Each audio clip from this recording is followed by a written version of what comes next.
Hi everybody, it's Kelly with Pookie and Belle, and today we're going to sew. So let's make some placemats for the dinner table and see what happens. Let's go.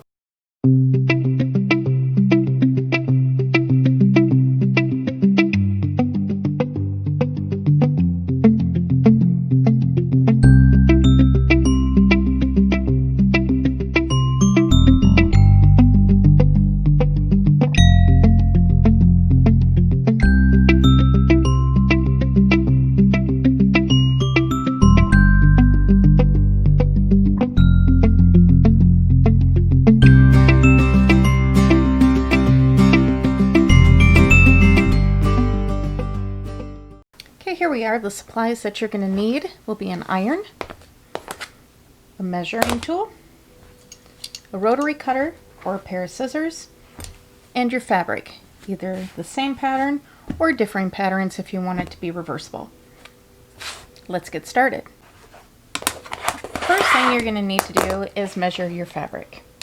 I like to cut mine at 14.5 by 18.5. You can make them whatever size you want. They can be oversized, they can be smaller. It's up to you.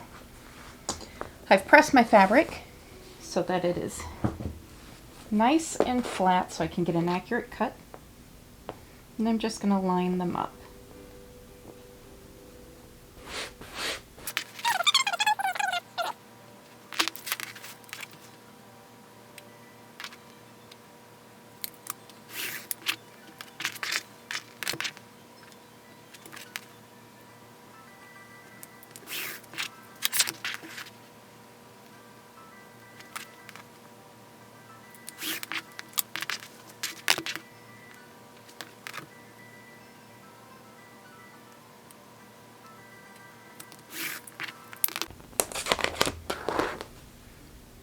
Once we have our fabric cut to the size we want, 18.5 by 14.5, I'm going to put my fabrics pretty sides together.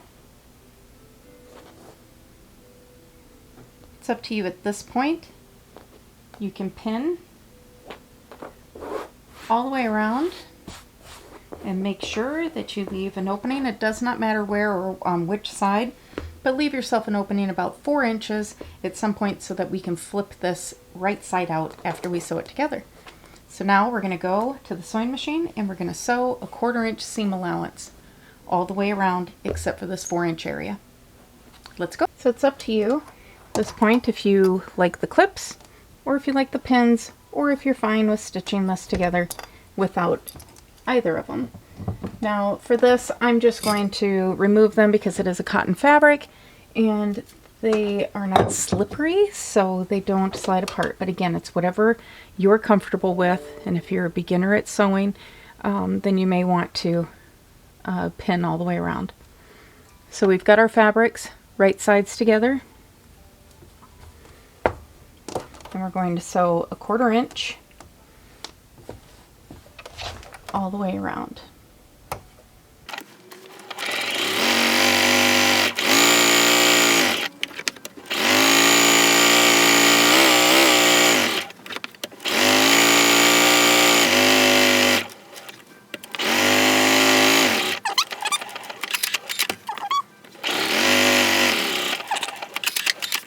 Now I'm going to go ahead to decrease some of the bulk so that corner is nice and sharp.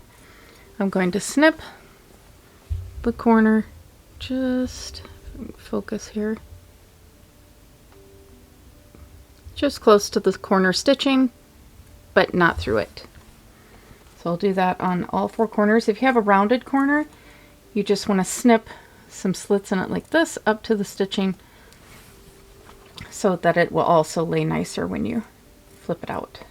Or you can use pinking shears if you have them. Once you get those corners snipped, you can go ahead and flip out your placemat.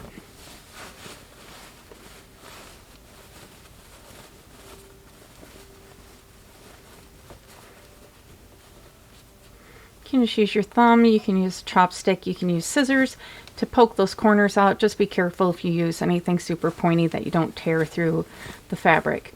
Now there are things that you can do with placemats. You can put padding in here. You can put a heat protection source. This is just something really simple to just kind of give you the basics of sewing.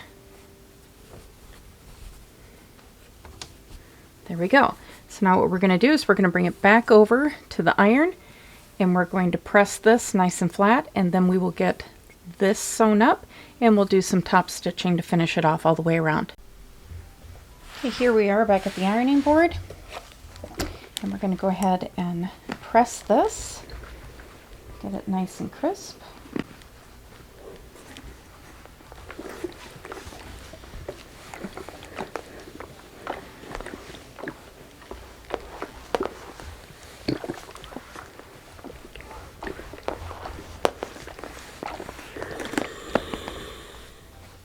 On your opening side here, just make sure that you're 1/4 to a 1/2 inch, whatever seam allowance you want to use. There's really no right or wrong here. It's just your preference. Fold that under and give that a good press.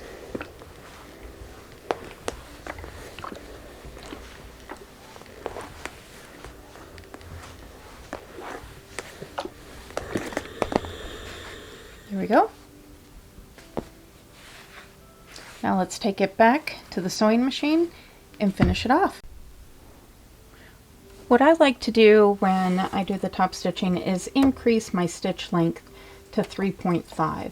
I think it just looks better if it has a wider stitch length, especially when it's not anything that's important as far as holding a garment together. It's just purely the finished product, kind of how you want it to look. So I'll go ahead and start. You can start anywhere at this point, and I'm just going to do 1/4 of an inch at 3.5 all the way around.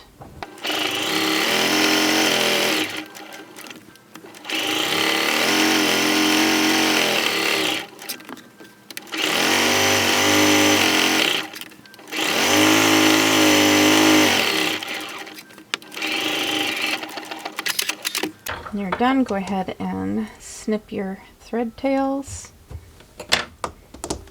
And there you go. It's as easy as that, and you've got yourself a little placemat. I hope you enjoyed this video. If you have any questions or anything, just post them down below in the comments. If you like this video and it helped you out and you're a beginning sewer, then give the video a thumbs up, and I'll continue to make some more videos for you, and we can just escalate and move up as you learn more. Thanks everybody. Bye.